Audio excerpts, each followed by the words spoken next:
11 mois après la pose de la première pierre, ce sont les bruits des engins qui rivalisent désormais avec le son des vagues de l'océan Atlantique. Le gigantesque chantier de construction du port en eau profonde est en plein déploiement.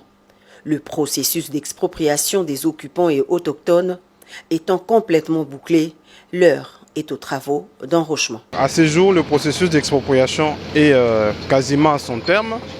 Il est vrai que nous ne sommes pas parvenus à atteindre certaines personnes affectées par le projet. Et pour ce cas-là, nous avions envoyé les dossiers en justice, conformément à ce que préconise la loi sur les expropriations. Avec les autochtones, il n'y a pas de problème. Nous sommes parvenus à, comme je l'ai dit, à trouver une issue. Et même qu'ils sont en train de libérer, ou ils ont déjà libéré leur village. Ils ont même déjà trouvé un endroit où sera construit un nouveau village. Depuis la pose de la première pierre jusqu'à maintenant, il y a eu beaucoup de travaux qui se sont faits. Entre autres, on a finalisé les études, on a approfondi les études. En même temps, il y avait des conditions suspensives qui devaient être remplies pour, par exemple, nous livrer le terrain.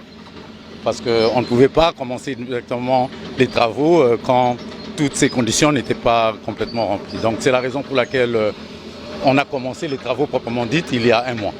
Peu avant de se rendre à la base de Kitona, dans la matinée de ce mercredi, le chef de l'État est venu s'enquérir personnellement de l'effectivité du début des travaux de ce port qui traduit la matérialisation de sa vision en vue de concrétiser sa promesse faite à la population de Mwanda et de toute la République démocratique du Congo.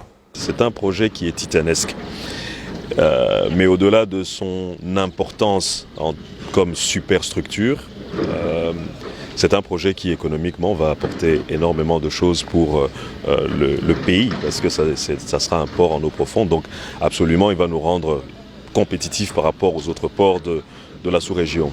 Et donc moi je suis heureux. La dernière fois que nous sommes passés ici, c'était le 9 novembre, c'était à l'occasion du début des travaux d'enrochement. Et je pense que vous pouvez voir que les machines sont à pied d'œuvre. Et il est normal pour le chef de l'État, en étant ici en province, de venir faire un tour dans le cadre de son itinérance pour se rendre compte effectivement que les travaux ont bel et bien commencé. Quand un projet se lance, il faut avoir la ferme conviction que ce projet va arriver à son terme. Ce n'est pas une option de commencer à chaque fois critiquer un projet quand il démarre. La seule option que nous avons, c'est de tous soutenir le projet pour qu'il puisse voir le jour, parce qu'il est de l'intérêt de tous les Congolais. Outre les travaux d'enrochement en cours d'exécution, la première phase de ce projet prévoit également la construction d'un quai de 600 mètres et d'une plateforme de stockage de 25 hectares. L'expropriation et la relocalisation de la force navale se font sans entrave, d'autant plus que l'ouvrage est construit pour une cause d'utilité publique.